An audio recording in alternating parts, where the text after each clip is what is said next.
Yo,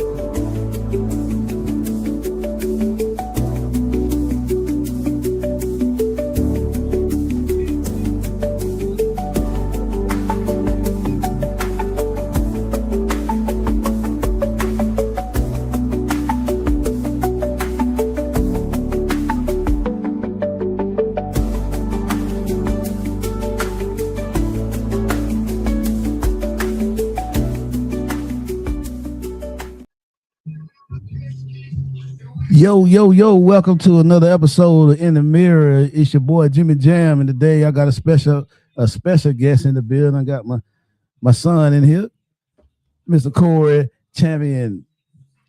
Yo. So today, so you know what I'm saying, before we get started, Corey, you know what I'm saying, they ain't never seen you in the studio before. So just give a little bit of, description of yourself, what you do, and what inspired you to come in here today and what today's show was about. Man, today about fathers, talking about fathers. I'm a new father,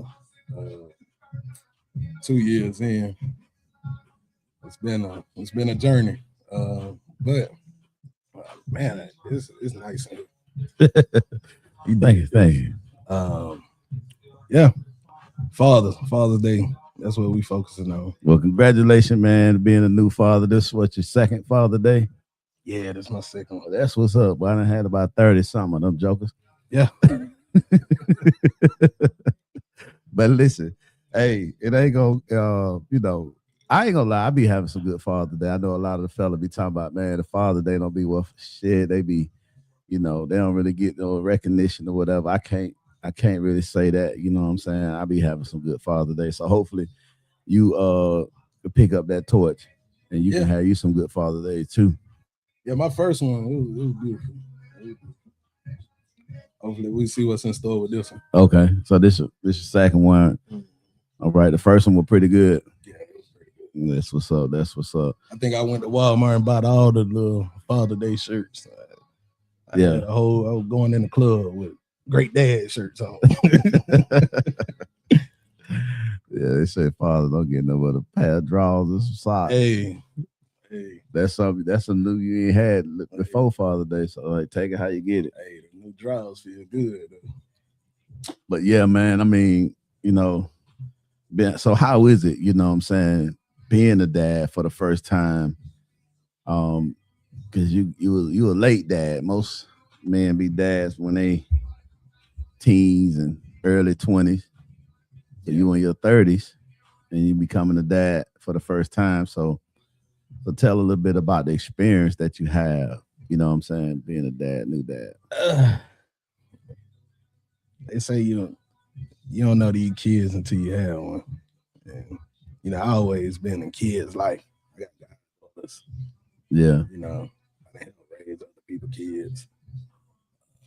And the blessing about my baby girl is she got sisters, so I was able to become a father before she came. It's rewarding. At the same time, it's challenging. It's a lot of responsibility. Yes. Right. Especially if you want to be there.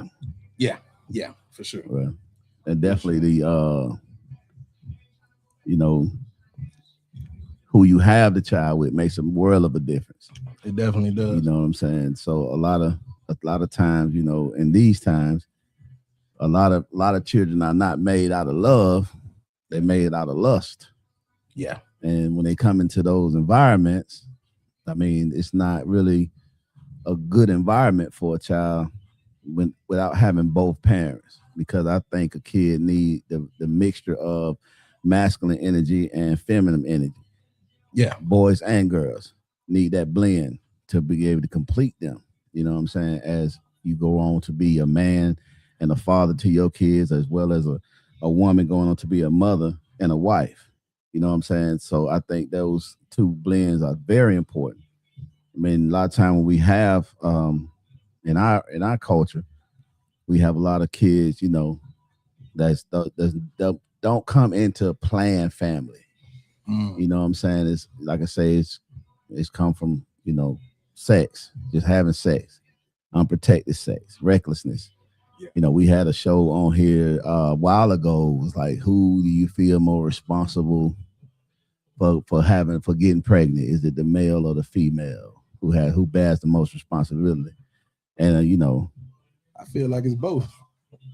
You know, it depends on what level of parenting you want.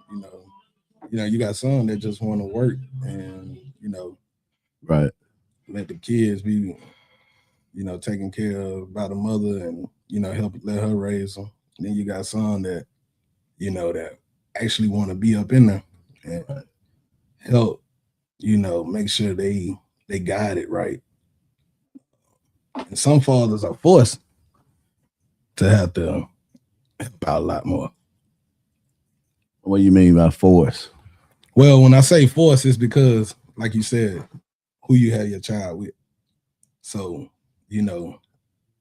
look at it like back in the days where men was able to get out, go do what they got to go do, and the woman raised the child up. And the dad just showed life skills. But sometimes, a lot of times now, I feel like the women have put themselves in a position where they burning themselves out. So it's not all just the focus on just raising the kids no more and building that. It's like, I want this type of job, I want this type of life, I want this. So when you chasing those things too, you got to look at it like somebody got to be here, So you're saying a lot of the women, you're saying things are kind of out of order. Yeah, with the women being more work driven, striving for their own source of income instead of being at home right, like the traditional women was. So it kind of put the responsibility more on the man. That's what you're saying? I'm just saying it's put responsibility on both, because men now too, we chasing stuff that, it ain't just a 9 to 5 either. Right. We want to, it's different. Like, I know it's some folks like your generation, parents ain't leave them nothing behind. It was just straight, get it. And, I think like with my generation, we so worried about having that we don't stick in the present. So it's like me, me having a child at 30, what I was 31, I was somewhere around there. I came in a little bit more mature, so that kind of helped me. But you ain't never ready for it. You ain't ready. Like, I think I went through my greatest depression when I found out I was having a child. Really? Yeah. You weren't excited? I was excited, but at the same time I was nervous. But that's understood. Because I didn't know how that looked for me. Mind you, I only had like you and my grandfather that could only show me what a man looks like, So father figure wise, I was like, ugh. Yeah, it's tough. That's tough, when you, and then, I had my uncle, like, Reggie, that actually showed up. But we close to age, we like brothers, so we learn together. Y'all learn together. Right. So we just pick up, the responsibility of what we saw. Right. Then we gotta do some things that we thought was right. And so I think that just going down that lane, like, man, am I gonna be a good dad? Am I gonna? I swear, I thought about that almost every single day. Every day. You kind of worried about it because of how, coming up as a kid, you're not really having that like relationship that you wanted with your original dad. And it kind of make you a little nervous that you definitely don't want to be putting your child in the situation you was in. Right. But at the same time, it's like I said, a lot of time it'd be so easy to do it because a lot of time people feel like, shoot, I made it without a dad, so it's okay. Right. But it's really, really not. But you always have somebody to look at. You know what I'm saying? In some cases, you always have somebody like me. I could say, my dad was there, but he wasn't. You know what I'm saying? So what really, man, the guy that I really looked at was my uncle. You know what I'm saying? My uncle was like a father figure to me more than just an uncle. And I liked the way he moved as a man and how he took care of his family and how, he put his kids and his family first. You know what I'm saying? And so that's how I kind of mirrored, myself to how he operated. Because with my dad, my dad had, a sickness to where, he was not functional, you know what I'm saying, in the house to do some of the things that I do with my kids. Right. You see what I'm saying? So I know what I didn't have, I try to make sure I be that for my kids as well as, I put my own little spin on it too. You see what I'm saying? But so I understand a lot of time we have to see what it looks like to try to mirror what it looks like. And if we do it on our own, a lot of time we don't get it right. Right. Or we have a bad example, we don't get it right. And if you had a controlling, abusive, physically or mentally abusive type of dad, you know what I'm saying? And you come up seeing that, a lot of times that's probably how you gonna be. You know what I'm saying? And then because it comes second nature, you don't even know it because they're just part of your personality. You know what I'm saying? Until someone just sit you down or you have an epiphany and say, well, I need to change, because you keep hearing the same thing from different people. Then at some point you have to look in the mirror and be like, oh, it ain't everybody else, it may be me. But a lot of people don't have that type of humility these days. It's always point the finger, play the victim. Yeah. Because they get you the best sympathy. But no, you don't really hear people take accountability, be like, hey man, I need to really check myself. I really need to get in the mirror and do some some soul searching. That's the thing right there.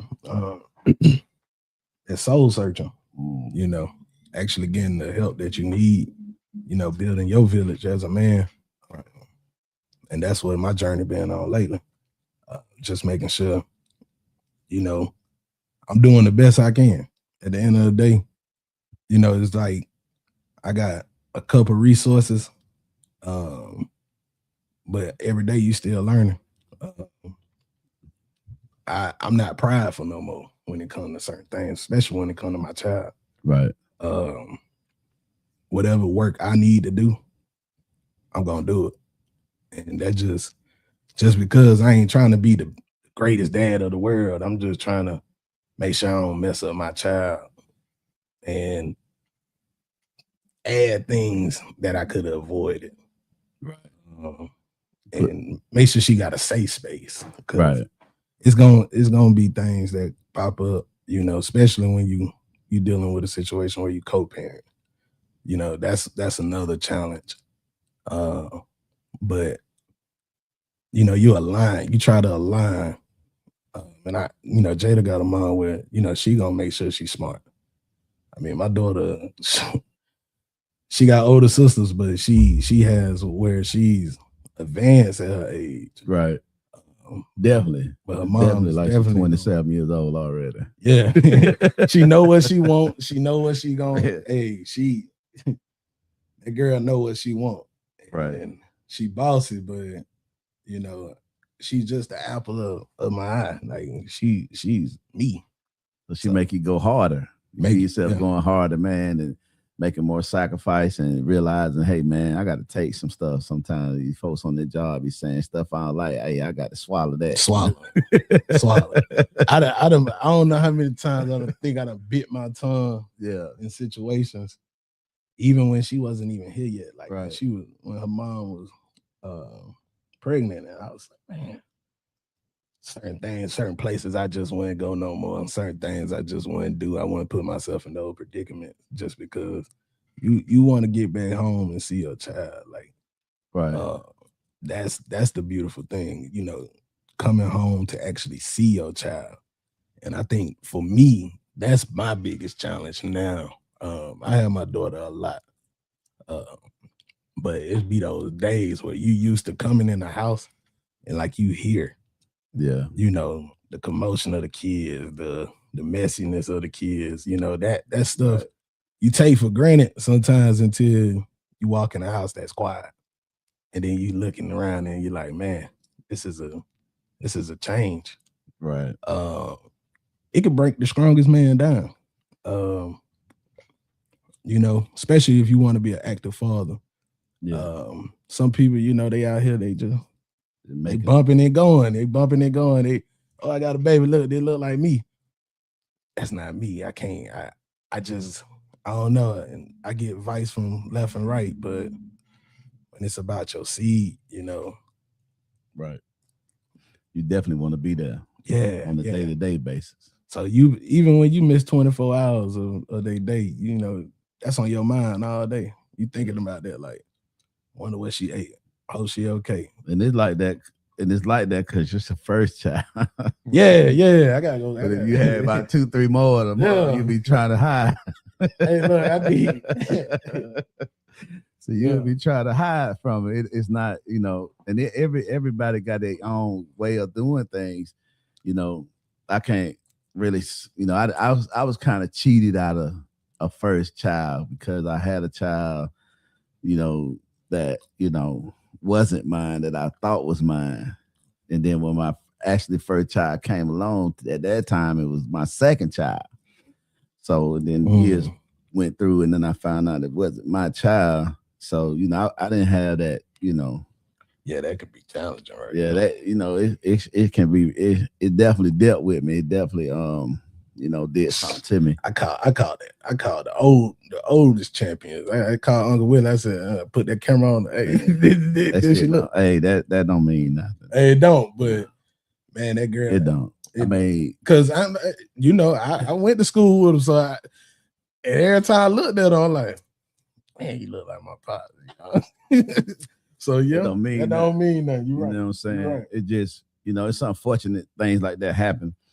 And but it definitely I feel you, what I'm saying, on that. Well, I did get a chance to bond with my kids, all of them, what I'm saying, from the time they were born, and which is the most crucial time, what I'm saying, as bonding with your kids is from birth and until, it's never until, but if you can get those early stages with them, that's when the trust come in. That's when they learn to trust you.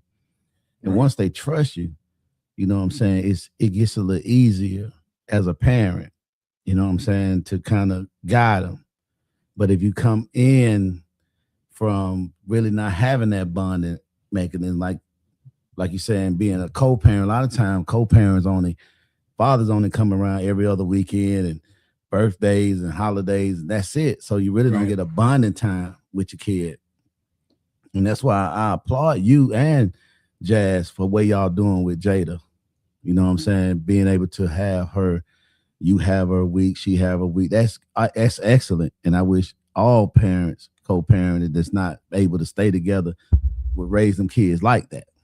Yeah. Because it still give them a balance in a way. You see what I'm saying? She still get time with her dad through the week, time with her mom through the week on a day-to-day basis. You taking her to daycare, picking her up, taking her home, feeding her, bathing her, and all that right there. So that's your bonding time. Right. That's when she's learning to trust you. You see what I'm saying? Getting to know you better, knowing that she can have a safe space with you. Right. You see what I'm saying? But a lot of kids don't get that from the dad when he's not in the house. So they never get a safe space with their fathers, male or female. You see what I'm saying? Because I think both kids need safe space. Yeah. What I'm saying? You need to be able to come talk to your dad. Hey, dad, got the girl I like, well, the blase, and you sit her down and talk to him and be like, hey, bro, abstinence is what it is. But if you're not, then protect yourself. You know what I'm saying? Be responsible. Don't be reckless. Don't be around here just dating girls and having sex. You know what I'm saying? To have those conversations with them and them to listen to you. You know what I'm saying? Is another thing. So I get it. You know what I'm saying? And you having your first child at an older age where you're more, calmer and you know what I'm saying, you being there more, you want to be there, you making the sacrifices and and making it happen. And I applaud you for that, young man. Definitely, because we need more young men out here like that, you know what I'm saying, in your generation to do it. In mine too, because when I hear, man, a lot of jokers my age ain't taking care of their kids.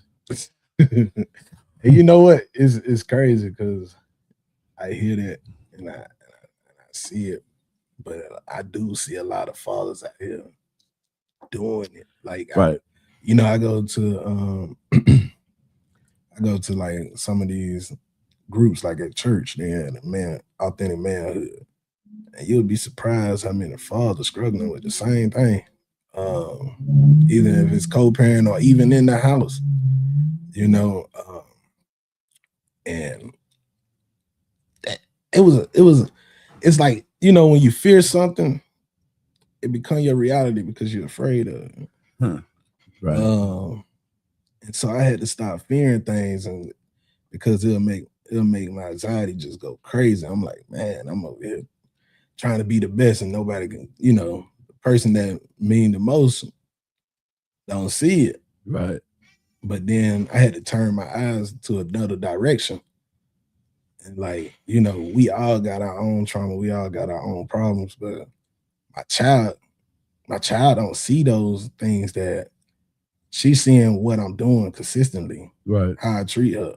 And so having that unconditional love with her, no matter where you come from, no matter what your past was, no matter what you can do, she don't know money yet. She don't know certain things. She just feel the love and the joy, just like coming down here with her, just the road trips with her.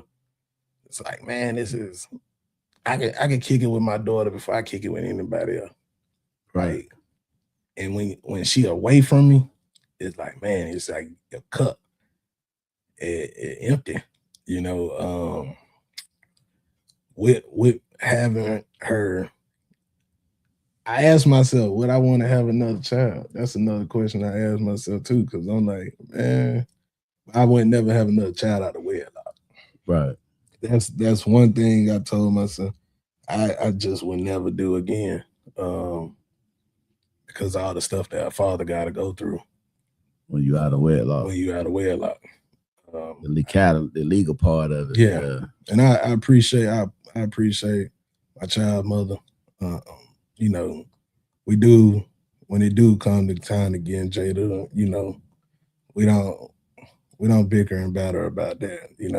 I recommend people to get a co-parent app. We got a co-parent app. We on schedule. We on calendar. We seen the week wasn't working week by week because my daughter like consistency. So if she ain't away from her mom too long, she'll be acting a little funny. When she away from me, she'll be acting a little funny. So we like, we might have to change that up. So now we do 4-3-3-4. We just rotate it like that. Right.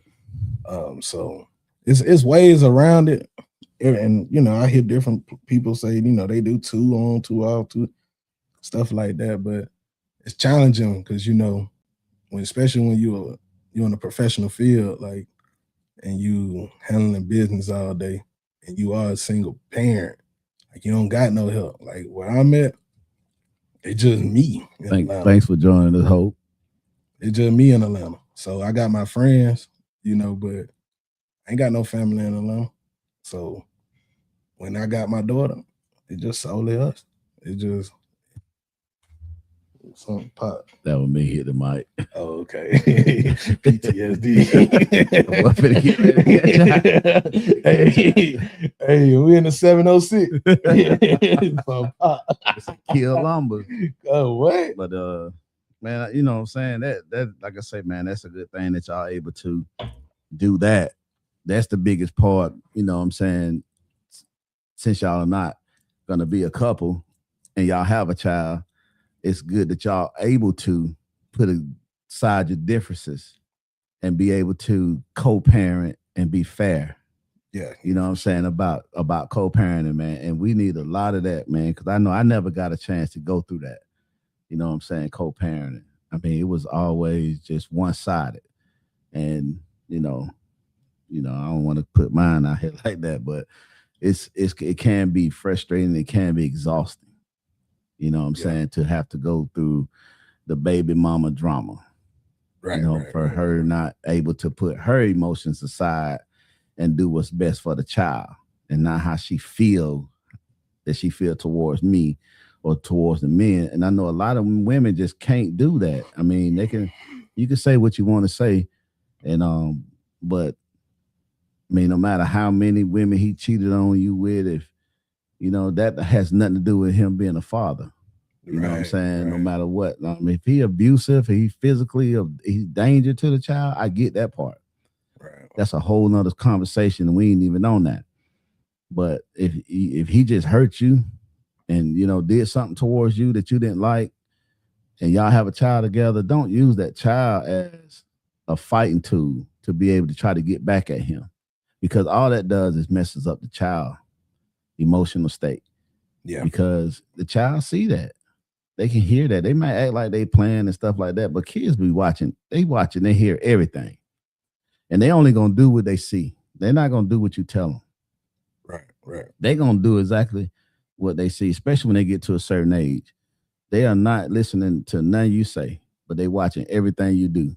So a lot of time, man, as parents, we have to understand that what you do in front of your child is detrimental to their growth.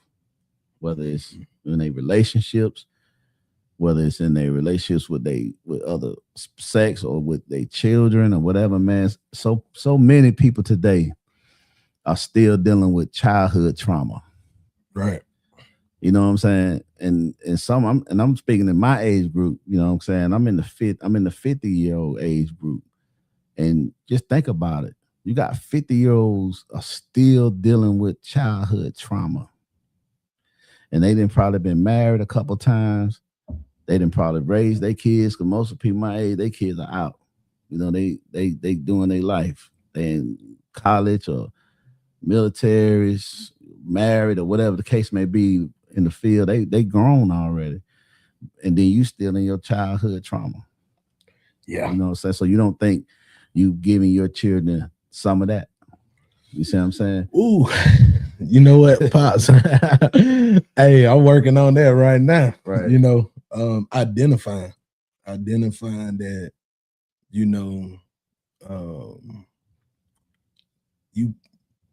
think you trying to protect them from certain things, but you actually putting them in it. When I'm hard on myself. So I really put myself in a position where I'm like, man, I think about it. I think about it all the time because I was.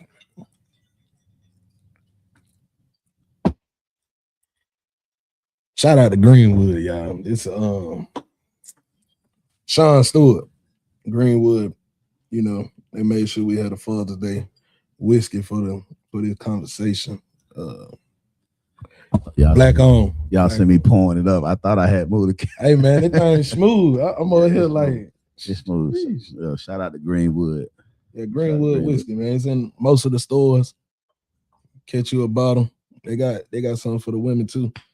Celebration is caramel flavor, but it's whiskey. I don't think I want that caramel flavor. We guts I got, but yeah. Okay, I know they had the Juneteenth bottle as well. But yeah. But yeah, man, you gotta identify those childhood issues that you're dealing with and not cover them up and pretend it's not there. Well, you don't know that you actually going through that until you had to, like, you gotta be a person that holds yourself accountable. Right. Like, and lately that's all I've been doing, My trauma is not her trauma, and my triggers not her triggers. We cut from two different cloths. As far as parent wise, we see things different sometimes. But it's all about, most time when people are having kids or just in a relationship in general, they in their kid fade. They're a boy and a girl. And if you ain't protecting her as a girl, that child in her, and you ain't protecting that boy in her, they say might as well just get the vanilla crown. Get the vanilla crown. Nah, man, hey, try that Greenwood. It's smooth. Yeah, it's smooth. You ain't got all that sweet stuff. It kind of rough for you, so you ain't got to deal with that. Yeah, black on, and you know they doing their thing out there. But I ain't tried that vanilla crown. That nephew, next time you come through, bring it on through. Bring it on through when you come through. But I ain't mean to interrupt you, but I try to engage with who all talking. Chase, what it do, Chase? Hey, happy Father's Day to you, big dog. Hey man, I'm so proud of and my goddaughter here. Yeah, congratulations on the new baby too, man. She look just like him too. Yeah, man. Jada got somebody to play with, teach. And that's another thing too. Like I got brothers, man. Right now it's so crazy because I'm the only one single out of my partners. Man, it's all right, man. They all married. They married. They got their kid, and I love that. Though. Right. Like I'm surrounded, and that was another thing that was beautiful for me. Right. Coming into as a father, all my bros, they real dads. Like they, take care of their kids. They there, present. Right. It ain't about finance. It ain't about who do what. Hey, man. All three of y'all, boy, my nephew, Che, you, man, big shout out to y'all, boy, man. Y'all real men stepping up. I see all y'all taking care of your family, man, and that's big. And that beat that stigma of black men don't take care of their family because, I see a lot of black men out there doing their thing because, in youth football. Yeah. You know what I'm saying? Me coaching youth football, I see a lot of black men that's out there. You know what I'm saying? I do see sprinkles of, just the women out there. But, so you focus on that, then you won't see the blessing of what I do see. So I don't focus on the ones that don't have their dads out there because whatever situation that may be something beyond what we understand. But what I do see is a lot of black men, you know what I'm saying? And like I'm talking about y'all three men, young men, y'all young men, you know what I'm saying? And y'all don't see nothing but to take care of your responsibilities. And that's big. And a lot of times, people don't tell you congratulations. They proud of you when you're doing something good, but they be quick to get on you when you're doing something wrong. Right. You see what I'm saying? So that's why, a lot of times I like to tell y'all young men out there, man, how proud I am of y'all doing what y'all supposed to do. And some of y'all going beyond y'all supposed to and doing things that you don't really have to do, but just doing it because you got good character. So yeah, for sure. I mean, big shout out. Appreciate it, Pops, but we it's a reason why we push like that. I know for me, it's a reason why I push like that. And it got something to do with your childhood trauma. But once you stop fearing it, you actually be able to. So what are some of the reasons to make you push like that? Man, wanting that growing up. My grandfather was a blind man. He was going blind. As I was growing up, and my grandfather raised me as much as possible. This man taught me how to cook, how to play cards. We used to play cards with quarters inside a Crown Royal bag. We again were teaching me quarter by quarter, and everything I learned from garden to making sure start my grandma's car in the morning. We had duties. My granddaddy just didn't just let you just do whatever you wanted to do. Right. The structure was there with him. I used to, see my grandfather folding clothes, taking care of the house, being present. Master Sergeant was a Master Sergeant champion. Yeah. Hey, sharper than a knife, man. Hey, one word. My grandfather ain't never put his hands on me. Yeah. My grandfather say something to me and I just cry. Like it's just a grown man. Me and Reggie up in there crying. Like we in trouble with it. We in our late 20s, like yeah, but yeah, he was a only role models I had physically was you and my grandfather. And so knowing that when I was younger, I used to ask the question, why my dad don't want me? Yeah. Why my daddy don't want to be around me? That what Dad just said. That made him go hard, not having a father figure as a child. So that make him definitely double down and want to be there. Yeah, and you put yourself in some positions that, man, it's certain things I done did in the mix of a breakup, and then like I would have never did that if it wasn't a child involved. Yeah, emotions everywhere, man, because you know you want to be in your child like every day. Right. So the adjustment was crazy. But that not having that father figure, you know, I ain't gonna lie. In those early years was in the crucial. early years. Yeah, in the early years. Crucial. And I appreciate you how you came in my life. You know, you ain't never try to push up on me like, oh, I'm your daddy. You know what I'm saying? You ain't never, man. It was moments that I never forget. Yeah. I mean, I'm over there riding down the road thinking I'm that guy with the Coca-Cola car riding down the street, you know, sitting up high, you know, and that thing bought me a lemon. Man, I was stuck on. I think I was in like Valdosta. Yeah. And no, I called everybody. Nobody helped me. Called my pops. And I know I still owe you. I know I still owe you. But hey, I done wrote that off. Hey, told me I'm in the tow truck. And I had a long time to think on that. I said, man, damn, that man always showing up. And, you know, I was hard-headed. I was misunderstood. Hard-headed is a misunderstood. It's a misstatement.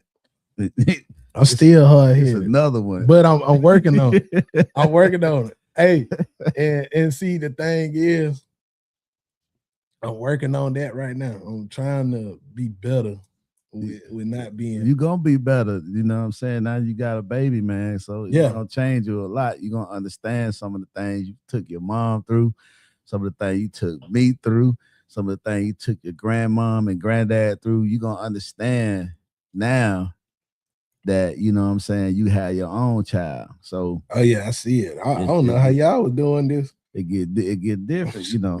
I don't know how you came in with. You came my life where I'm at probably right now at that age. You about 15, 16. Yeah. You came in around, and I'm not even mentally able to do what you did. I know a lot of you know what I'm saying? Like I can't see myself. I'll tell you, a lot of my homeboy were like, boy, I couldn't do that. That 15-year-old boy gonna get you hell. Man. Nah. I said, man, I don't think so, bro. Cause you know what I'm saying? I know how to rock with kids, you know what I'm saying? Especially young men, because I'd have been a young man, especially I was a bad, hard-headed ass nigga too. Yeah. You know what I'm saying? So I can relate. I know coming in hard, laying down rules and laws wasn't gonna do nothing but cause a lot of confusion. Right. You see what I'm saying? Because at the point of time where you was at, all you had done, I had nothing to do with. Yeah. You see what I'm saying? So when I came in, you know, it's almost like I tell people this scenario. I don't know if you know anything about double dutch. You know, when we was in Miami, we used to do the girls used to do a lot of double dutch, where they got the two ropes and like jump rope. Yeah. And you gotta figure out how to get in on the two rope because they going two different ways. So you got to be able to get in, and so it's the same thing as coming into a relationship with a woman that have children, especially when a teenage child, and especially a teenage child like you were. You wasn't in the right place. You wasn't in school. You weren't doing the right thing. You was all over the place. Yeah. So I mean, to come in a situation like that, If I would have came in, well, I'm gonna get this nigga in school, I'm gonna make this nigga do what I want to do. Man, you probably would have been hooking. Yeah. You know what I'm saying? But that ain't my personality, for one. And for two, you know what I'm saying? I understand that you like that for a reason, and it probably ain't got anything so much to do with you. It's the adults that was in your life that allowed this thing that kind of took you that way. So my whole objective was to get a relationship with you. Yeah. You know what I'm saying? To be able to get you to understand that I care about your well-being. And the only way I can do that is to spend time with you. I appreciate that, Pop. Yeah. No, yeah, it replays in my head, you know. All the time. To be honest with you, it's one of them places, you know. I go to therapy every week now, and certain things. Che, don't steal it. Don't steal it. What Che said? I love that analogy. I'm stealing that.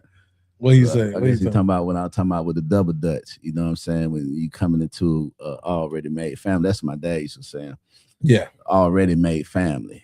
You know what I'm saying? You just can't come in there and laying down your law and making, especially when the kids are up in age. And see, I didn't take that. You know, I didn't do, and I take accountability on that part. Yeah, I didn't move how you moved around me.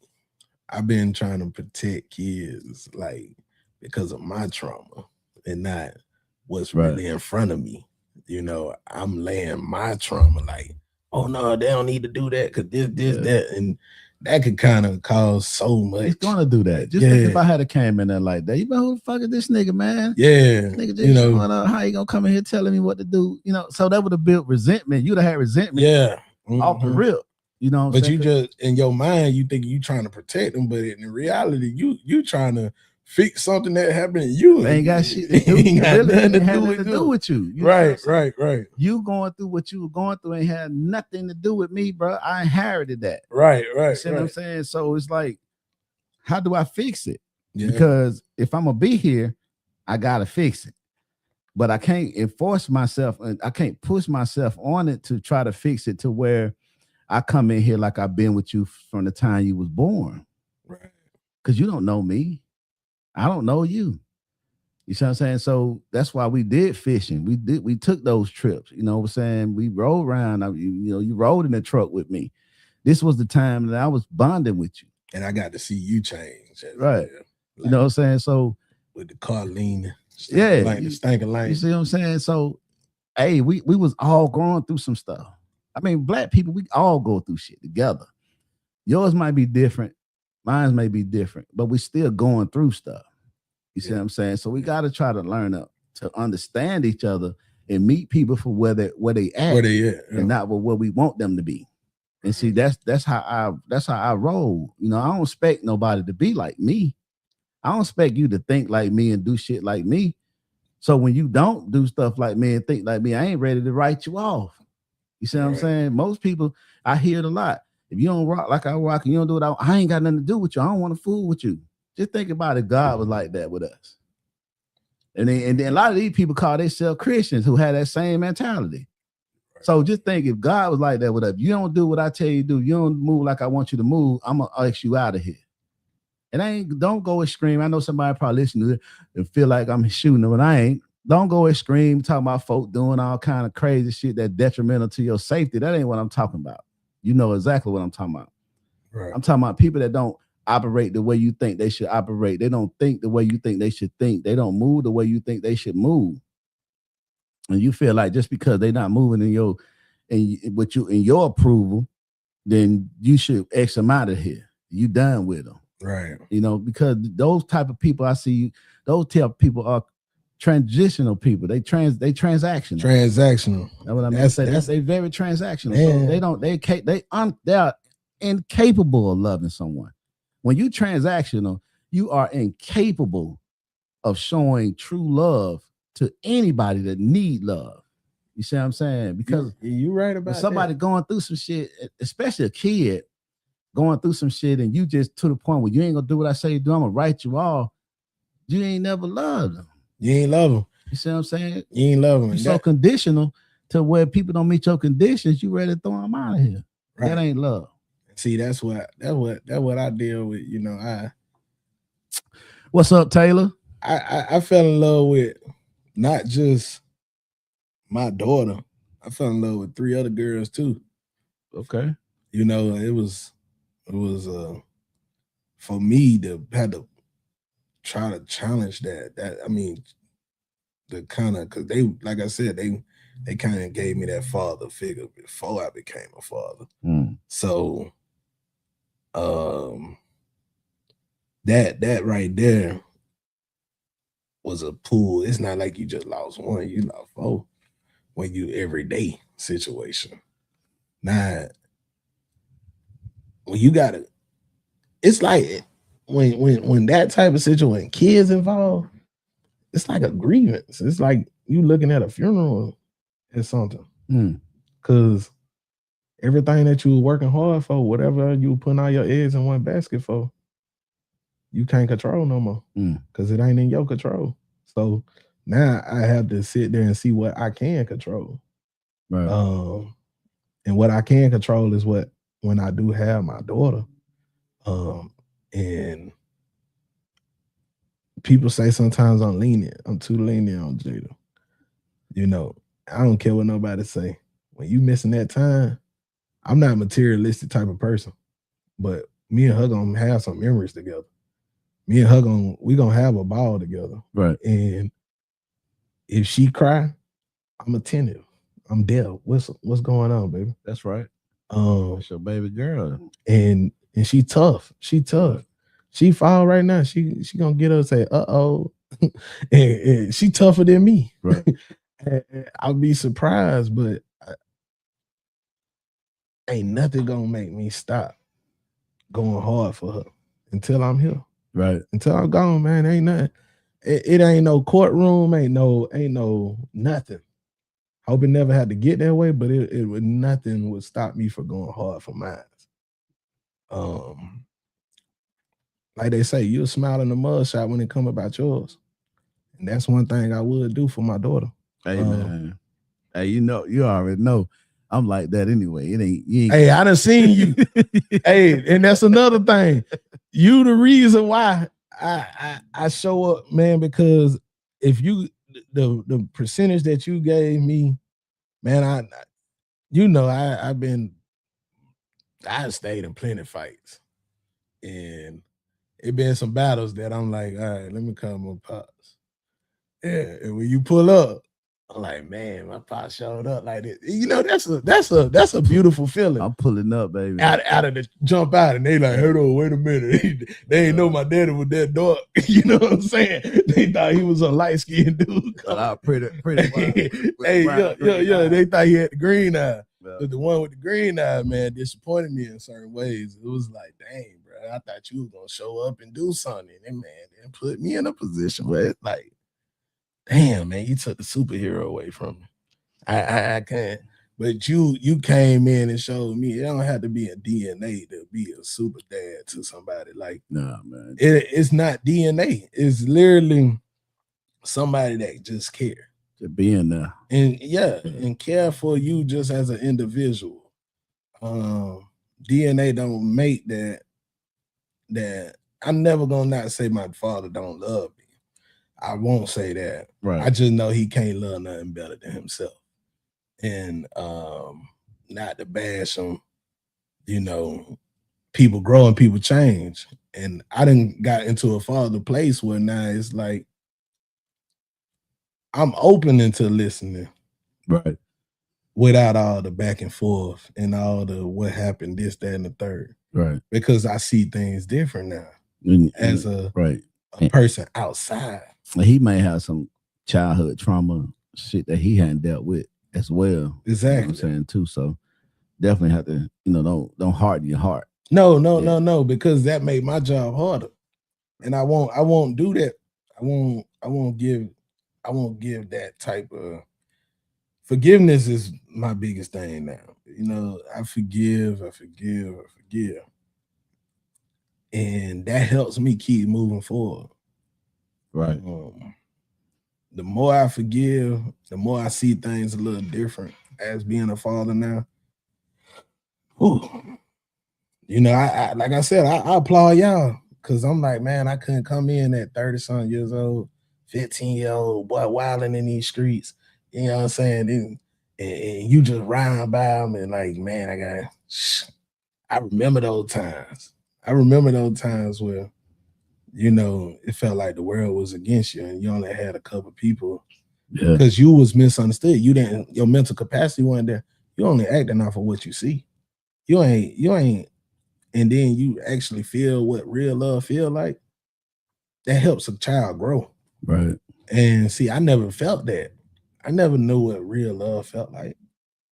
I seen people be around each other that then you think they enemies. You're like, man, damn, y'all, why y'all together? Yeah. You know what I'm saying? Like, why y'all loving on these? Is it behind closed door? Because in the front of the picture, I see something else. Like the Crips and the Bloods. Exactly, but y'all banging the same thing. Yeah. So I'm confused, you know, and that right there actually molds what you do when you get older, and you kind of have to break certain things. And right. Only way you could do that, man, is accountability. And the lesson that you showed me when I was about, I think I learned accountability like right around 24. Right around 24, man. When you put that egg in my hand in that kitchen, I was complaining, victimizing myself. She did me like, and when you put that egg in my hand and you told me to squeeze it, and I said, man, that thing gonna crack. I ain't gonna squeeze it. And I squeezed it.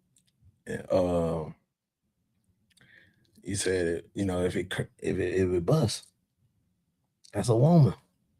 You can't put pressure on it. You gotta hold it gentle.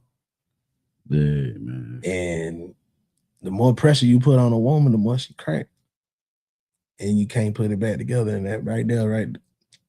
I think I take too much accountability since then. I think, you know, I'm hard on myself.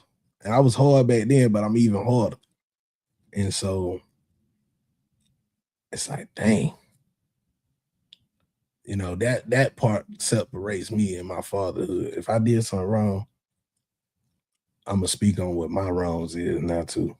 It's not about just trying to victimize. Oh, this my child both did this. Things hurt when a woman do it, but also we gotta look at it like we hurt them too in certain ways that we just want to sit there and just, you know, bicker and batter about them, what they not doing, but what we doing too, you know. Right. So, and it's like this, man. You can do all the right things for the wrong person. Yeah. You know what I'm saying? Trying to be good on here. You see, and that's the thing, man. Being able to have that discernment into what it is, Dola. Being able to have that discernment, man, and being able to distinguish who's the right person and who's not. Because I hear people say, you know, I used to do this, I let this person change me and this and that. You should never allow a person to change you, who you are. You have to have the discernment to say, you know, I'm not going to change who I am. I'm just going to change who you are. I'm going to change you out. Right. I'm going to get you up out of here because I'm not going to allow you to come in and redo me and make me a terrible person when I'm really not. Have me out of character. So if you're a good person and you do good things and the person you with don't appreciate that type of stuff, don't change up to start being as ugly as they are. Just eliminate that person after a period of time when you see they don't know how to reciprocate. Right. It's like some women are not wife material, just like some men are not husband material. No matter what you do for them, they will never be able to conform into that the basic principle of a spouse. Yeah. You see what I'm saying? They just can't. They not made for it. They just whatever they went through in their life, whatever DNA they have, I don't know what it is, but they just not that.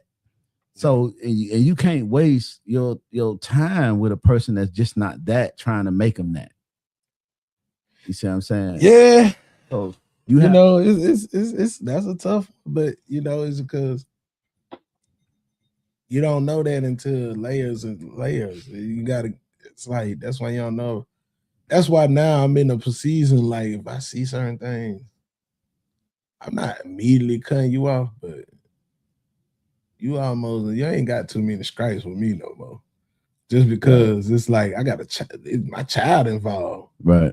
You know, if you can't identify as a woman that I need to that right, Colt. Everything ain't for everybody. Exactly. Yeah. And some people chasing stuff that they ain't working hard for. Yeah. That's another thing. Most women want to be married. But why? That's what I asked. Why do you want to be married? That's the big one right there. Why? Because why? I had to go through I've been married, so I had to go through that, you know, and see certain things different. Right. And you vows strong, man, especially like death and sickness and health. Better for worse. Right. Love and obey. Hey, you don't know it until you have to go through it. So you had to walk in that shoe, right? Yeah. And a lot of people, like I said, a lot of people ain't cut out for it. They more for the moment, you know, because the wedding day, you get all the attention, you get all the tangibles, you know, you get the dress, the reception, the cake, the ring, it's just the stuff that comes along with it. And that ain't even the beginning. Yeah. You know what I'm saying? Because it's so easy to go out here and get married. You can go down the street right now and pick you a woman out and just say, and date her for a couple of minutes and marry her. Right. Just like that. But it's hard to stay married. Just like it is for people to make money. It's easy to make money, but can you keep it and multiply it? You see what I'm saying? Right. So the same thing with being married. You see what I'm saying? When God gave Adam Eve, he said to be fruitful and multiply. Can you multiply within the marriage and stay in the marriage and not just do it for the show? And because I've seen people spend 6 figures on weddings and it don't even last a year. The marriage don't even last a year. And that's a fact. You see what I'm saying? It's like you done went all out to do this, to have that moment and had a great time. But as soon as you go home and you start really working with each other, paying bills, trying to come up with plans and seeing each other for who each other really is, you don't even last a year. You see what I'm saying? So it's like, it's easy to get into that. And we know if you've been divorced and you had property and stuff like that, for the man getting out of it, it's terrible. Man, it's terrible getting out. And a lot of people don't speak on that. Like they right. want to think that a man just supposed to jump up and just like, oh, you a man. Man, listen, when a man surround his whole life, like when he's in that relationship, a committed man, it's all about what's in that house. It's not about nothing else in this world but what's in that house. So your whole world changed. And it's like, even without a ring, you know, even if you was being a family person with someone that has kids or you got kids by, a committed man focus is in that house. So when he had to take his focus off of that house and go out of that house, that's the hardest thing ever. Because to this day, I still act like I'm in the house. Like I go to work and then I go home. And then I'm like, man, you know, you could do all kind of other things. Are good habits to keep. I'm gonna keep them. Keep those habits. I'm keeping them. Right. I go home. Keep those habits. I clean up. I make sure everything's still set a certain way. And I keep it that way just because I'm not trying to lose what my goal is. And I ain't gonna lie, all I seen was family men. Right. You was a family man. My grandfather was a family man. Y'all might got a lot of kids. But you know what I'm saying? Y'all family men. Like, I don't see. Hey, I'm gonna read this what Coach said. Coach, Condola. Now he got some kids. He says spending a lifetime with someone every day is everyday work. Most folks can't even keep a job, let alone involved with a life partner. That's big for sure. Yeah, for sure. Yeah, that's for sure. Because but you gotta have somebody that want that, man. That really want to go through all those different changes. People want the Robert J. What to do, Janae?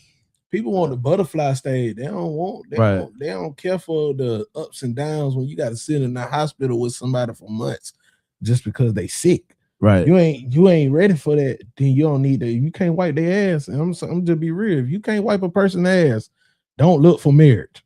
If you can't sit there and have to teach a person how to read again, don't look for marriage. If you got to be prepared. Because ain't nothing gonna look the same.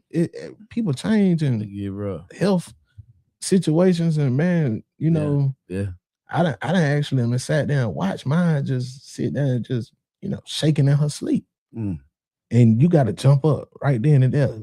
You ain't got a second to think, because you're somebody's life in your hand, and it's deeper than that. And so, in not one time you thinking about yourself at that moment. You thinking about, I want to see them live. No job matters. No nothing matters. No money matters. Being married is selfless. It's you got to be committed, man. And if you ain't in it for the right reasons, you'll put yourself in a position where you could damage somebody's life. Money, you could come back from that. Finances, you could bounce back. Right.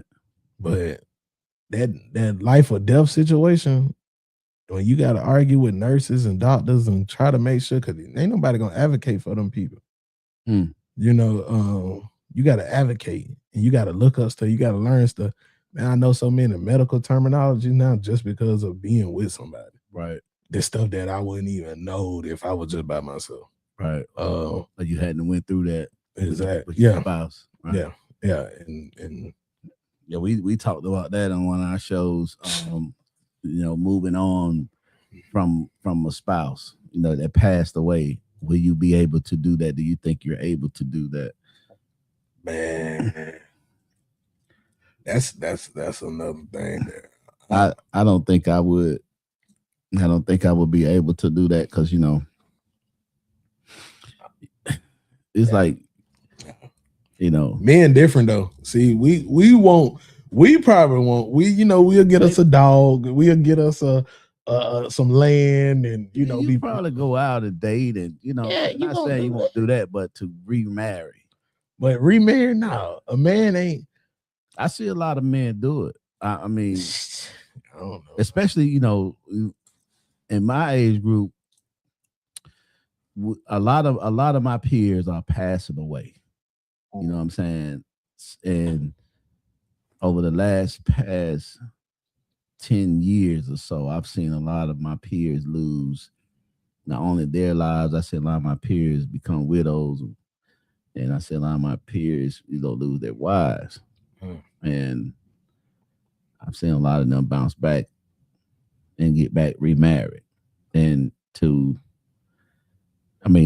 not throw no shade on no one or judge anyone for what they do, because everybody have their own motive and whatever motivates them. I would say, I don't think I could do that because it's, I just know how when you love somebody, they leave. I know how it feels to lose someone you truly love. Yeah. And that person played a major part in your life to when they pass, a part of you pass with them. And I really don't feel it'll be fair to another woman to try to put her in that place, because I wouldn't be able to give her all of me because of what I've lost. You see what I'm saying? That's how I see it, So, I mean, but everybody has his own, and to each his own. Just like lose. I mean, I see when I see relationship end, like I said, I see it like a funeral. Yeah. You even if they still living, you got to watch somebody die inside of you. Because isn't it a little different though? Because it's more of a choice. It's a choice because I mean, when y'all split up, but you can only control because if you love hard and that's a person that you love, you got to kill them in the inside of you. Because if you don't kill them in the inside of you, they still you. I get you. To me, yeah, you gotta. They gotta die inside. I got you. Only way you gotta have a funeral. Like you gotta have. If I don't have a funeral for you, I'm gonna keep chasing you. You gotta put like we ain't done yet. We ain't done. We gotta have a funeral. I feel you. You know, and oh man, it's times I still to this day. I'm like, man, it's certain people that you done had a funeral for. You keep checking on that grave site. You keep pulling up on them. Yeah, it's like that. I got you. And so you really have separation anxiety. Oh, for sure. Yeah, for sure. And I'm working on it. Like I said, remind you, whoever women that's watching, hey, I'm in therapy. Hey, I'm in therapy. And certain things you go through in life help you get to a position. This everything, you look at the darkness of stuff and you be like, man, what is going on with me? But God don't put you in places where He don't want you to grow at. Amen, bro. That's where I'm at right now. That's what's up. Like God put me in a position to lose certain things that I felt like I was trying to build, and for me to just build myself. And I'm in a position now, man. Stress is amazing. It's like how it can do you. I lost 20 pounds in 3 weeks. How much you could lose? Yeah. You must have throwing up and not eating. Nah, I forgot days. I'm like, man, I ain't ate nothing. Because you trying to figure stuff out in your head that you can't control. And once you find out that you can't control certain things, people gonna be people. Right. People gonna do things. We all can talk each other through stuff, but you got to go through things for you. I get you. Realize. You right. You said my fool right there, man. Because it's easy for somebody to sit on the sideline and be like, I don't see how you do that. I wouldn't go through that. I wouldn't do this and that. But you ain't going through it. So you ain't had the feelings that I feel. You ain't. Even if it's the same. Right. It's just like it's like real estate. No property is the same property. You know, it's nothing. They be right next door to each other. It's the same. Right. It's what you went through, what I went through. It's a lot of things that you done went through that I felt like I done went through too. Right. And you didn't try to coach me from not going through it. But at the end of the day, sometimes, hey, Pot, you need to stop putting, don't feel me. Don't feel nothing that don't look, just let me go through it. Let me go through it. Cause every time you speak, I'm like, damn, he was right. Damn, why? Because every time you lay your tongue on there, I'm like, man. That what Janae and Jimmy be saying. I try to avoid to call you sometimes. I don't even want to hear it. I just let me go through the unknown. Yeah. Because you done been there, you done seen it. And my granddad always look at me like the wild child, but the crazy one at the same time. Get that boy whatever he want before he nut up. Yeah. And I sat around the old heads growing up. My biggest thing is protecting kids and elderly people. Don't play with elderly people and kids in front of my face. Yeah. I don't care about you grown-ups. You growing up. Right. And you could get a lesson taught. But somebody that already done been on this earth way before me, I'm gonna respect, yes, ma'am, yes, sir, no, sir. And that's just how I move. And if they disrespectful, I just distance myself from and remove myself from that situation because you don't know what they done been through in life. But as a kid, you protect them as much as possible. And I see things different as far as a kid aspect because I didn't have that much protection. You went through it. I had to go through it. Is it because most of the part I was hard-headed? Yeah. Is in most part I was misunderstood for sure. But as far as a kid, I'm so big on that about protecting kids and letting them be kids because I'm seeing kids do things at the age that I wasn't even doing. And I'm like, man, that's beautiful. Yeah. You still have that imagination. That is beautiful to be there. And I ain't had it. I mean, I had to just get punched in the gut and like, hey. It's Janae Thomas, son. Yeah, dad always right. No, that ain't always right. It's just certain situations that I could see it before you get there. I mean, you could just see some of the things because one thing about me being the baby of 5, right? Yeah. And then between me and the youngest, it's a 5-year gap. So I was like really young watching teenagers. So I'm very observant. Okay. So I observe a lot. I observe your body, movement, eyes, how you look when you're talking. I observe a lot. So, you know, in certain situations, you can kind of see. And I done a lot. I done a lot of shit. I ain't gonna lie. Because I was never really scary. So I would try anything. You see what I'm saying? So I've done a lot of shit and a lot of stuff worked, a lot of stuff didn't.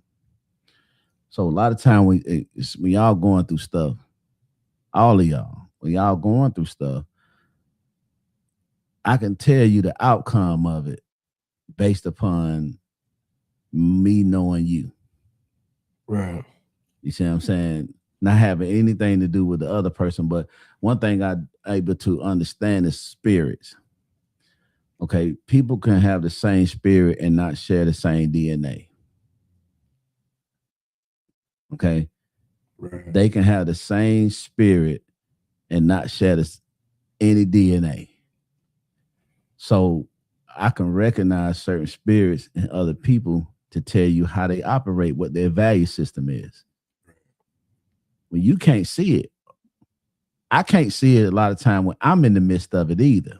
Like if I'm in the midst of a situation, just say I'm dealing with a woman and I'm feeling her, I can't see what I need to see from her, but I can see it in your woman. Yeah. You see what I'm saying? I'll be able to see it in your one, but I can't see it in the woman that I'm dealing with.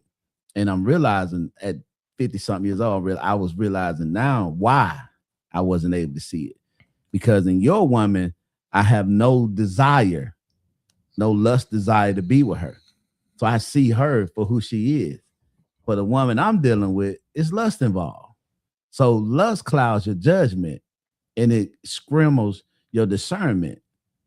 That's why it's not good for men to operate in lust. When men learn how to not operate in lust, they would see a lot of women not even worth their time that they give their time to, because she has nothing to offer except what you see. You see what I'm saying? But because you operating in lust, what you see is everything to you. And that's what you focus on, the sight of her, the presence. You see what I'm saying? Not the personality, not her ways, not her values. You see what I'm saying? You don't see that because you see one thing, lust. You see what I'm saying? But when I'm dealing with someone else's lady, I don't see no lust. I ain't looking at her like I'm seeing exactly who she is. I can see through the big butt, the big titties, the pretty face, and all that you really fucked up. Your value system is terrible.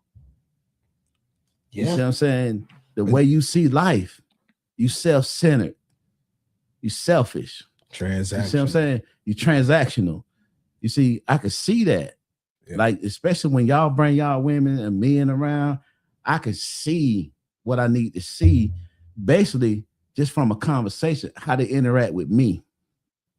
Yeah. And your mama. If you bring someone around that don't have respect for your parents, what the hell make you think they're gonna respect you? That's for sure. that's for sure. And come on, that's one of those things to me is like I've been with women and a lot of women haven't met my parents, but that's the test for me. Yeah, how you interact with mine, because if you acting awful weird if you around just them, acting like you the same age as them, if you acting like we on the same level, I done brought somebody around at the same age. you said. Hey, hey, shout out to the Cougars. You know what I'm saying? Hey, I love y'all. Hey, see, and you see how that turned out. You know what I'm saying? I mean, but to be honest with you though, I got, man, I don't have no issue with an ex of mine right now. Like, age matters. Age does matter because you could bite out too much, you could chew, that you can swallow, and that's something that I have encountered and I learned. Like, oh snap, because like you said, everything in front of you could be pretty good. It's like, oh man, you see, right? This what's up. What the devil told Jesus when he was in the wilderness for the 40 days and 40 nights. He said, I give you everything you see if you worship me. So it's the sight. So when you what you see ain't always was good for you. Everything that's appealing to your eyes is not good for your soul. Mm-hmm. And men, we don't understand. A lot of men don't understand that. And so they chase women that really ain't even worth being chased if they take away the lust. But I can say for the two longest relationships I've been in, they molded me and not change me, right? But helped me become the man that I am today. With some shout out to the first,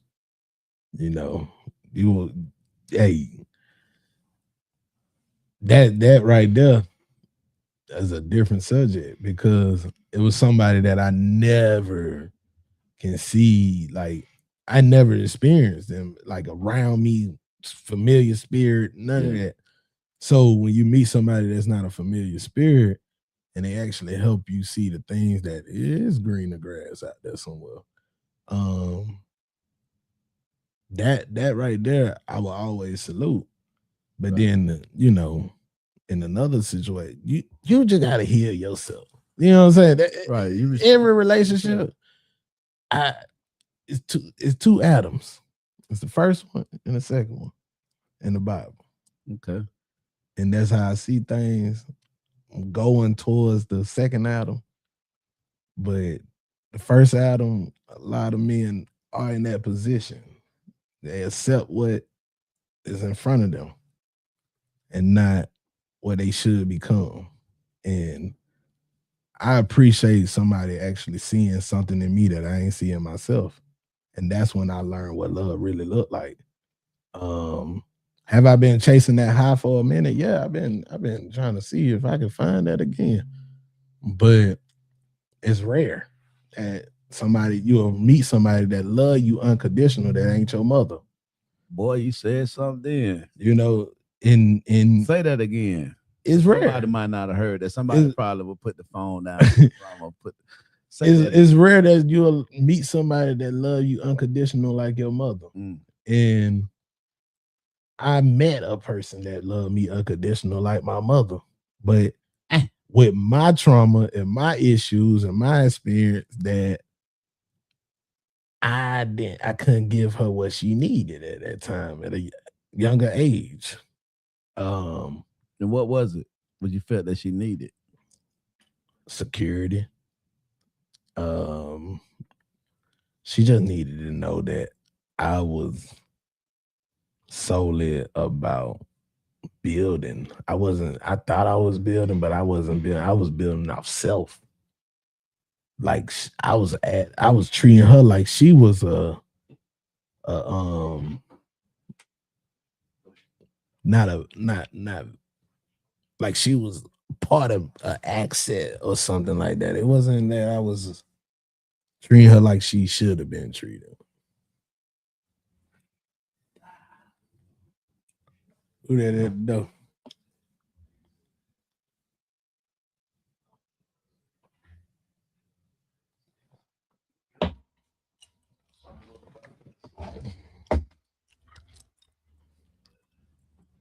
Big dog in the building. Hey, What the dude got big red again. Big dog in the building. The biggest boss. Hey, you don't know the camera can see me. The biggest boss in the building. You want me to put the camera on you? All right, I'm gonna put the mic. I'm gonna put the mic so you can talk. You know what I'm saying? Got my brother-in-law that came in the building, Reggie. The biggest boss. You want Reggie? Okay, yeah. The biggest boss is in the building. Hey, it's a good day right here. Yeah, my last cup. I'm gonna put you on the camera, Reggie. I don't know what you talking about, bro. No, ain't grab them headphones, man. Yeah, grab the headphones.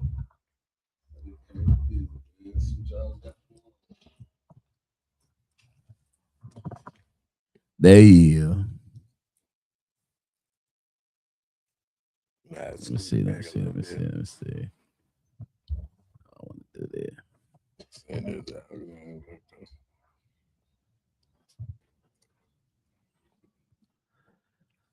But yeah, man, just we got Reggie Champion that came in here, man. My brother-in-law, Corey, uncle. Yes, sir. He a father too. You know what I'm saying? So this is Father Day edition. But Chase say you the GOAT. Big dog, yeah. We got the GOAT in the building. But you know, we were just chopping it up really, man, about we had got off of the Father Day thing. We just talking about women, you know what I'm saying? And some of the mistakes we made in choosing, you know, some of the women we chose, you know what I'm saying? And some of the one we kind of, well, I ain't gonna say he was doing that. Yeah, you know, he was saying, well, he let go, you know what I'm saying? Well, he lost. Yeah, I started going down memory lane, man. You know? Yeah. I started going down. Water, you ain't drinking? Hey man, you gotta try that Greenwood. That Greenwood whiskey. But yeah, man. But yeah, man, you know, so they say you only promise one good one in a lifetime. You know what I'm saying? If you get two, then you really blessed. But if you had one and you didn't let her go, you probably ain't gonna get another.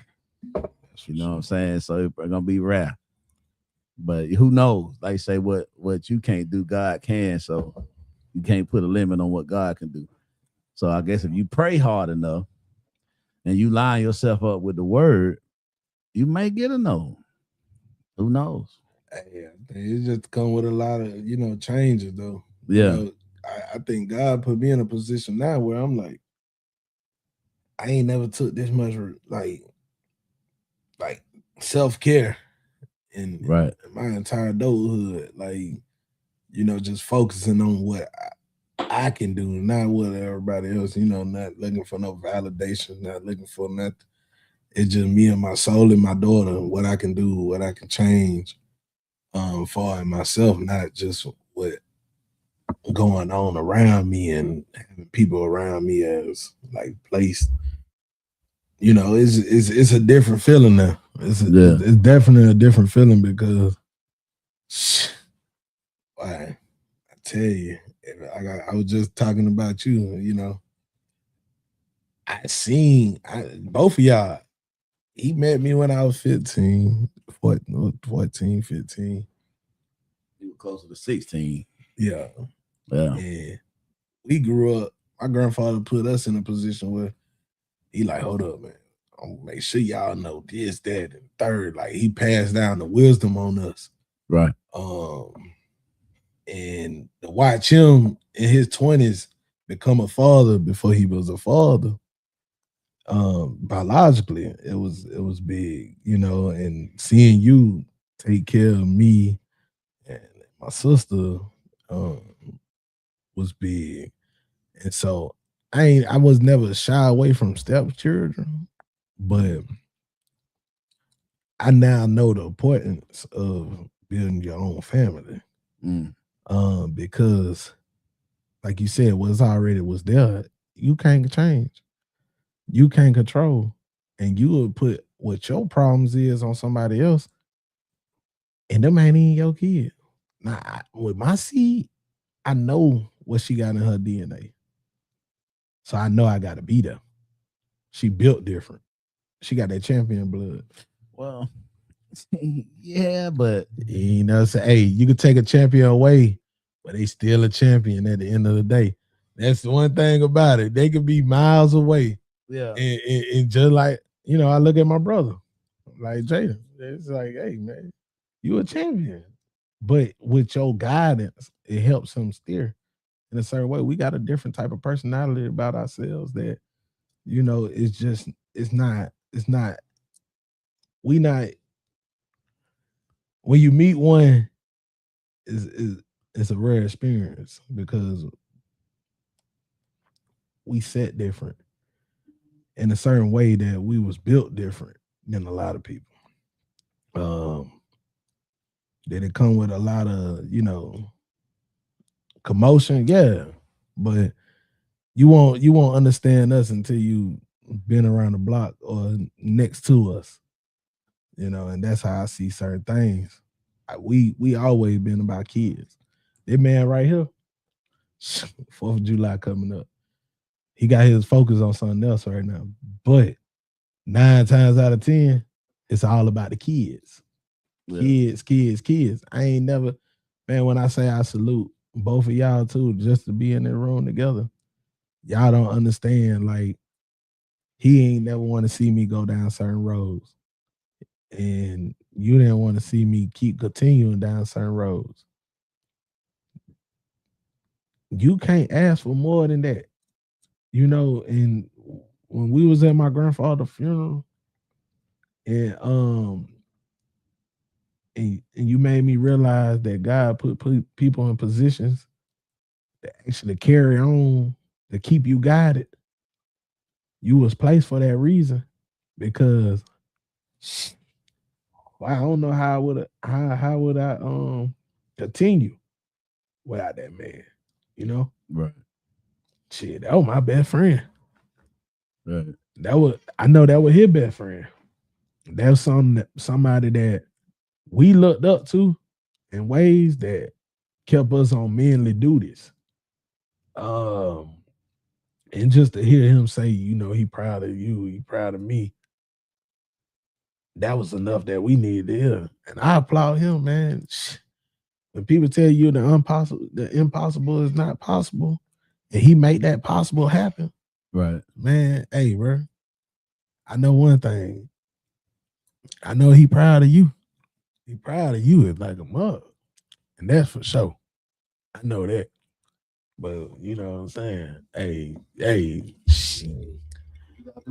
big and ball, man.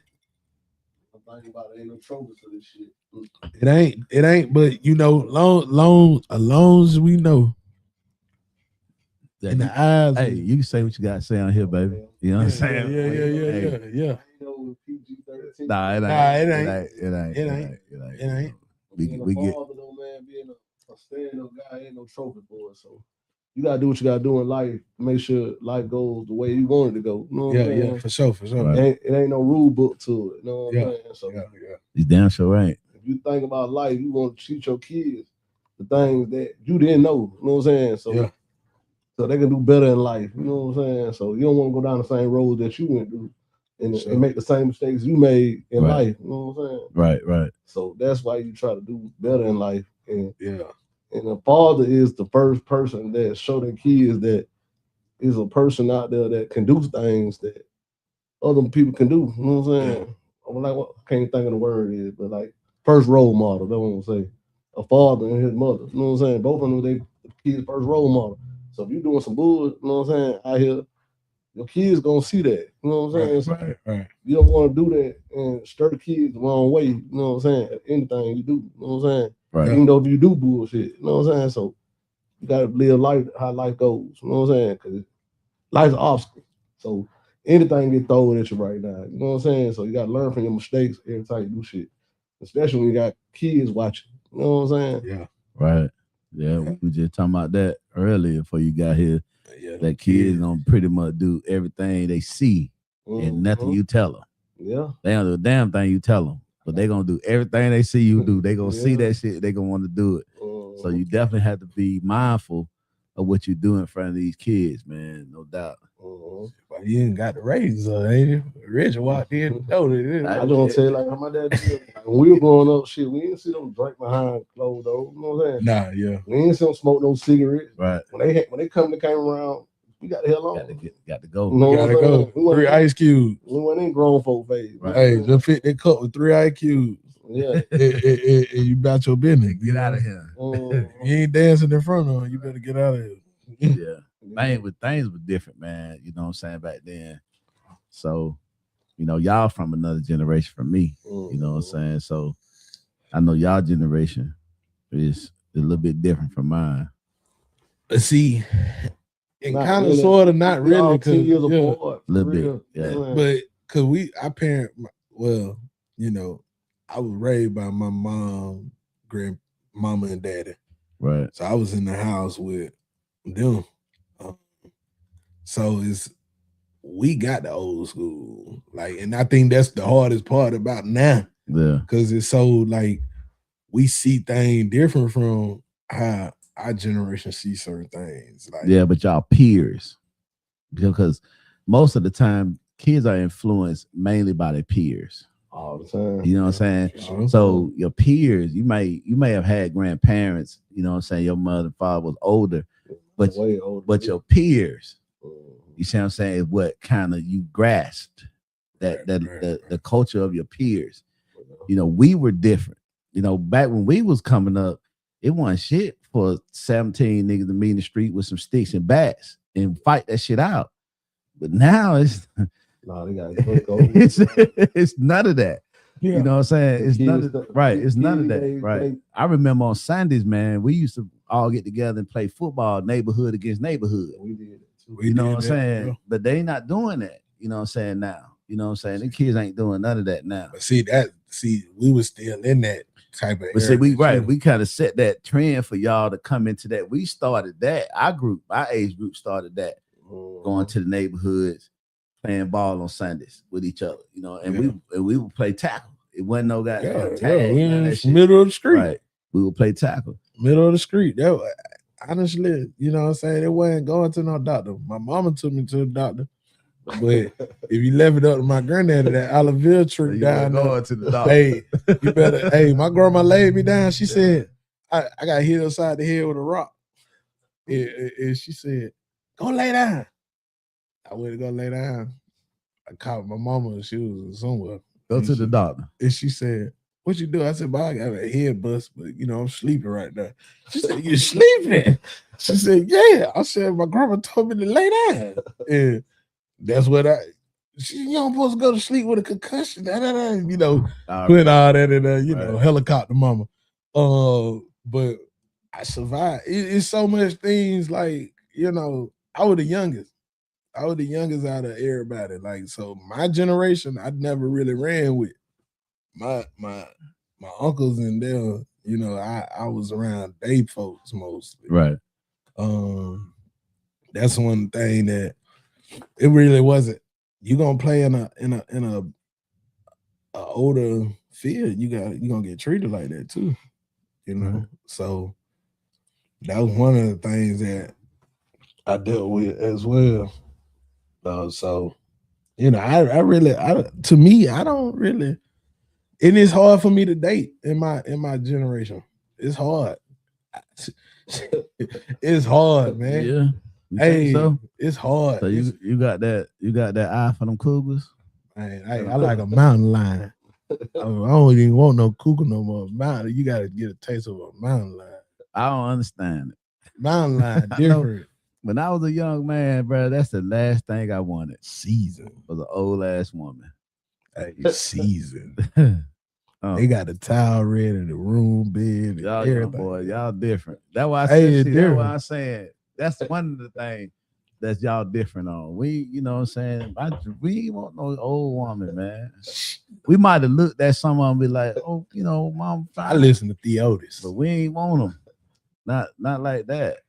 I'm just old, man. Yeah. Hey, I'm just stuck in this body. Well, you get you somebody your age. Oh yeah, I'm working on a that. little younger. Don't you bring no goddamn cougar around there no more. Nah, my mama age.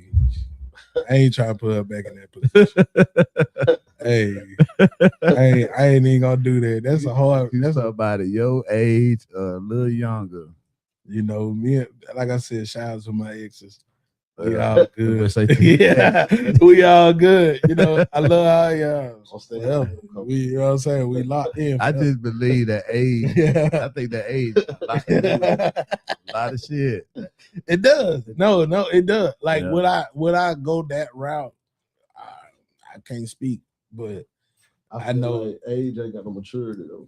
You know well, exactly, because you could be a woman could be like you 47 and still immature, and then you could meet a woman that's 25 and you what? More mature. And you 50. You know what I'm saying? But you know, it's just all about chemistry though. Hey. It's all about the chemistry. You know, honestly, I'm trying to get into that. We're gonna speak on Father Day. Yeah, let's focus on. Let's focus on. My daddy said, when you get old, you get your young girl. No, who gonna wipe your ass when you get old? Hey, no, hey, you ain't hit Pokebell though. Hey, put that Pokebell on. You get somebody 65, you 40. Put the Pokebell on. You wiping her ass. Put Pokebell on. Right. Older lady. You ain't heard that song, Older Woman. I'm in love with older woman. I'm in love with, you ain't had no one clip them toenails. You young, hey, man. You still young. Hey. You still young. When you get about 60, 70, yeah. I'm gonna want no 80 year old then. You ain't gonna want no 80 old. I'm not. I ain't gonna want that then. But see, you get you 120 years old now when you're 60, she will be 80. That's why you call global life. You know what I'm saying? Hey, life insurance. You know what I'm saying? Now you got the money for the younger ones. Now let me stop playing. Hey, life insurance stopped at 85, I think. 85. No, but you get it. Still alive. It's over with. Hey, you put a meal on there. Yeah, let me pay that $30 a month. You know. Yeah, not for no meal. Hey, you gonna pay at least $300-400. Well, oh no, yeah. A meal? Yeah. That long they ain't got no health issues. And that's it. You in good shape, right? Yeah, long they ain't got no health. You about $40. You know, you could get somebody life insurance. Not for me, no. Hey, I'm learning a new game. You ain't finna go $1 million policy for $40 a month. Nah, yeah, you right though. Get mine about that. Yeah, I talk about mine. Don't talk about your. Talk about my somebody ready to get you know what I'm saying? You said that. Hey, we talking about Father Day. He knocked over the side of the head. Hey, they trying to know, you know. But yeah, man. I mean, Reggie, man, just you kind of in a situation like me. You know what I'm saying? Father Day, your father ain't here. You know what I'm saying? This about the what? The fourth, fifth one? Fourth Father Day. Third, man. I be feeling so short to me, man. Fourth. How was the first one? You know what I'm saying? It hurt every day still, bro. Yeah. You know what I mean? Especially when you got it. Like I say, I'm my daddy baby, so I used to try to do everything he did growing up. You know what I'm saying? So it hurt every day when you want wisdom and knowledge and stuff to talk about. You can't ask them no more. So you know how it go. You know what I'm saying? So it hurt when you got to think about problems on your own and try to solve them on your own, because people still going through the same thing you going through, and they ain't got the knowledge or the right direction to send you. You know what I'm saying? So it's crazy. And then losing that person that, the one person in this world that wants you to be better than them. Mm-hmm. The only person. Right. That's the one person in the world that you're going to ever meet that wants you to be better than them is your dad. No matter what your homeboy and them say and all that shit, they do not want you to be better than them. Nah. But your daddy is that one person that wants you to be better than them. And man, I just got a bad text. What that was? Man. I got to call my baby. But You know, I know, my dad passed away on Father's Day weekend when he passed.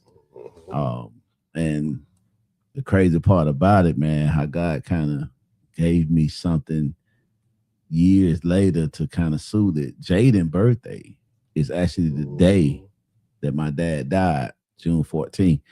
So I don't really get a chance to dwell on that day in misery, you know what I'm saying, and grief because it's his birthday.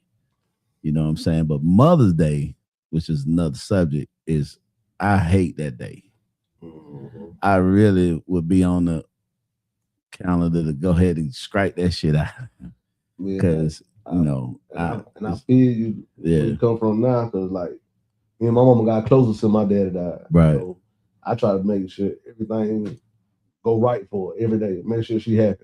Right. Because you only get them 2 parents, bro. You know what I'm saying? That's it. You get 2 grandmas, you get 2 grandpas. You don't get them a mom and dad. You know what I'm saying? Right. And then only 2 people really genuinely still love you these days. Right. It ain't like back in the days that you had other people genuinely love you. Now everybody out for what they want. You know what I'm saying? And what you can do for them. That's right. Right. So yeah. You know how life is. It's crazy right now. Right. You know what I'm saying? We living in the world now, like you gotta really focus on your kids and try to stir them the right way. You know what I'm saying? Because trying to worry about everything else going on in the world, you be crazy. You know what I'm saying? It drive you crazy. It drive your mental health. And like you said, talking about your parents. Like I said, I used to do my dad every step of the way. You see what I'm saying? So when I lost him, I lost a rock. You know what I'm saying? I lost a big part of my life. So I look at people different now. You know what I'm saying? Like family members and all. You know what I'm saying? So it really stirs you a different way when you lose a parent. You know what I'm saying? Right. Like I lost my sister almost 7 years ago. And she was like my twin, so you know how that go. But it was nothing like me losing my dad. You know what I'm saying? It was crazy because me and him have talks and things that we could relate to. Like he said, we are champions, so things that we go through, he already seen, we did it already. Basically like the Bible sometimes. Like he already wrote the Bible. Right. History repeats itself. Yeah, and he sees traits that we go through every day. Right. That's what I be telling them. A lot of shit that I see them going through, I already seen it. So I could tell you how it's gonna end. Yeah. That's why I tell my son, you know what I'm saying? Right. I try to tell them, hey, I did that already. You know what I'm saying? What you trying to do, you need to find something else to do. You know what I'm saying? Because that ain't the right road. Because I already went down that road. You know what I'm saying? Exactly. Especially, man, when you live a life in the streets, man, it makes you so aware and so wise to shit, like life shit. You know, so like you got a lot of niggas went to school, went to college, went into the military, and that's another phase of life. Yeah. But when you didn't been raised in the streets, and I'm talking about, and they came from my peers, the street, right? You know, it's a lot of shit you see, especially out here. That only thing changes the faces. But the same bullshit still going on. You know what I'm saying? Everything's still the same. So you can see a lot of shit a mile away before it even happened. You know how to stay out the way. That shapes you in the real world too, though. You know, it do. You see. So I had a working father. So yeah. Things I did in life, I don't know if he did or not. Cause like I said, he had me. He was 50-some years old. You know what I'm saying? So I had an older parent. Like you probably got that from your peers.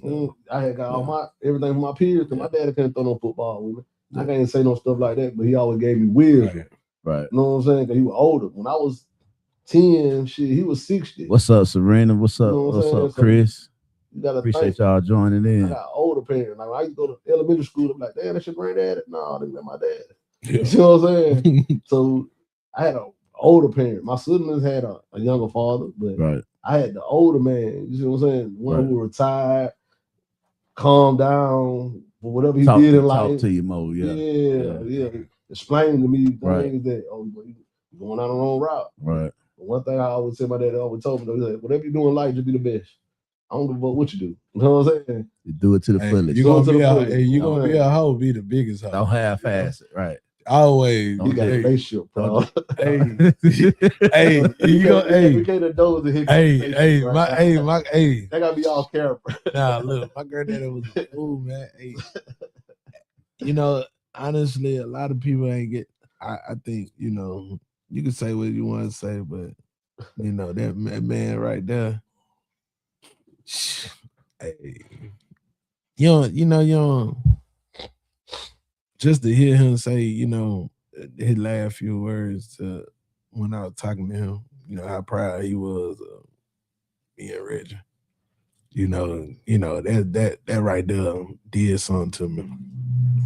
It just make you want to keep going. Only thing we got, I got, and he probably got too, voice messages. I listen to him. I've been wanting to change my number, but I keep listening to them voice messages when I need to hear his voice. To just say, man, jump up, you got this, cause ain't nothing like that father that kind of gave you that guidance and showed you a certain way. Yeah. And you got to change some stuff that he showed you because it's a new world. But he gave you the basis. He gave you the basis. The foundation. You know what I'm saying? The foundation. I don't even see people doing the Christmas holiday like that. Like Christmas was one of our biggest holidays. My granddad get out there, man. We on the rooftop putting lights up. The 3 wise men in the front yard. Yeah. You know what I'm saying? Everything had to be a certain way. It was structured. It was structured, and that's what I feel like missing now. Nobody wants structure. And to me, if I go home right now, my bed made up. I ain't gonna lie like that. You ain't gonna lie like that. But you know what I'm saying? I'm barely at home though. Yeah, my bed made up. Your house different here. He by itself. But see, the difference. Got a bathroom. Listen. I was doing Listen, because I ain't gonna lie though. Shout out to my ex. You know what I'm saying?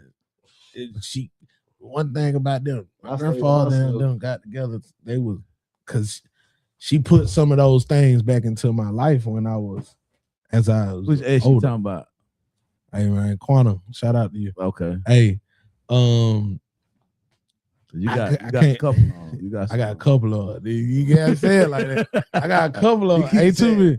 Hey, to the age. So which one? Hey, Quantum made sure I learned how to keep a neat home. That she would clean now. She was a clean one. Phone on here, man, because you looking for a date, ain't Hey, my phone finna. Hey, you can't talk about.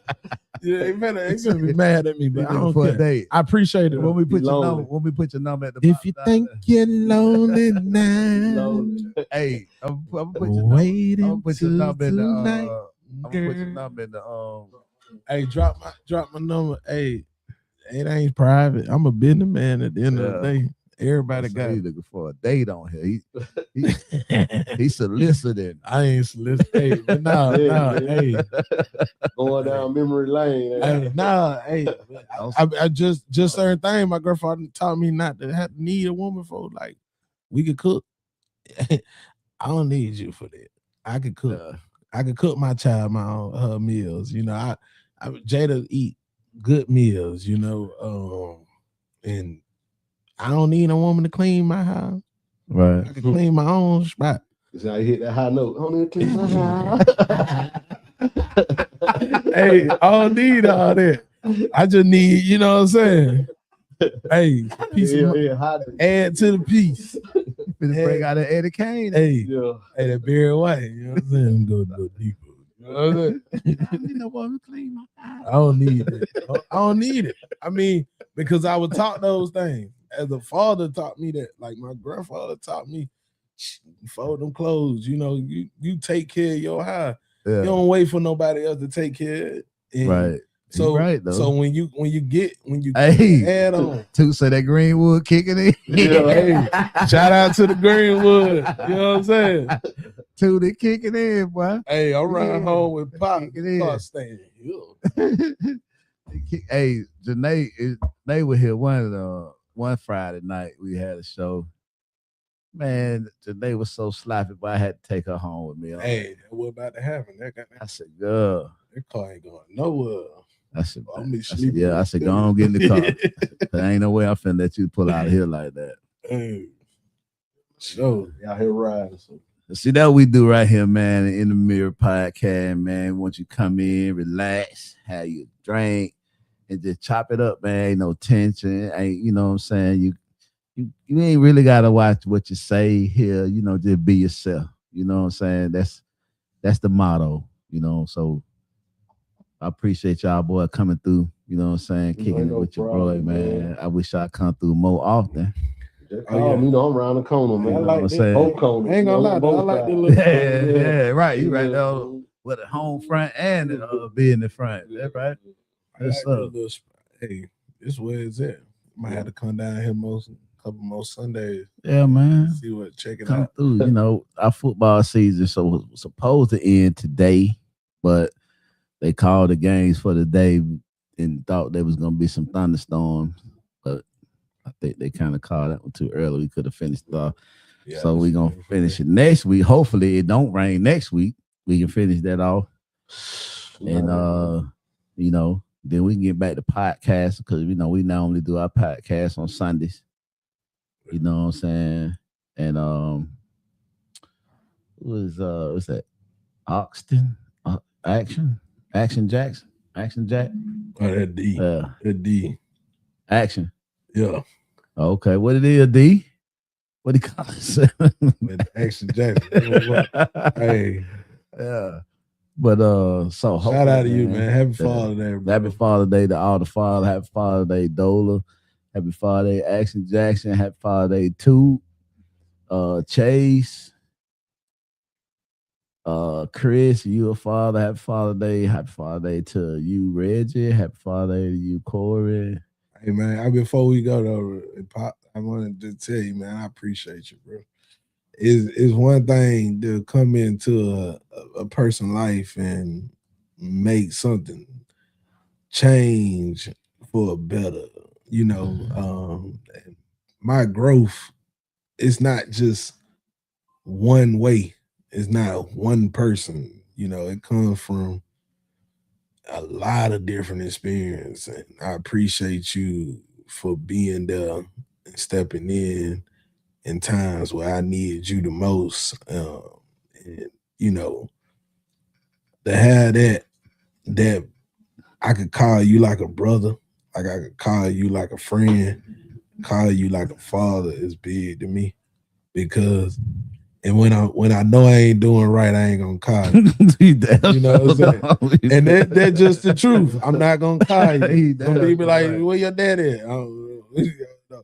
But DNA don't make you a father. It's what you do and how you stand up in that child life when they need you the most. Right. And y'all two have definitely showed me that. I done stepped in some fire because of y'all. I wouldn't probably been in if I ain't see y'all make the impossible possible. But I know being in a kid life, even when you're not their father, you hold a lot of weight on how they look at a father. And I wouldn't be able to be this type of father that I am today without having y'all in my life. And that's the truth. You know what I'm saying? Appreciate you, man. I spoil, you were like the everybody career father.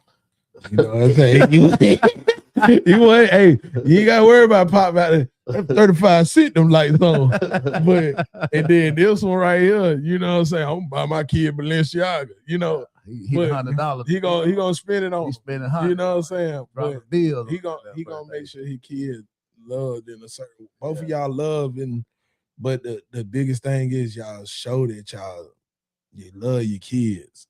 And I was so afraid to be a father until I had to start looking at the beauty of what I have been shown as a father. And what you do, and what a couple more do, actually helped me mold myself into a father and be comfortable with being a father.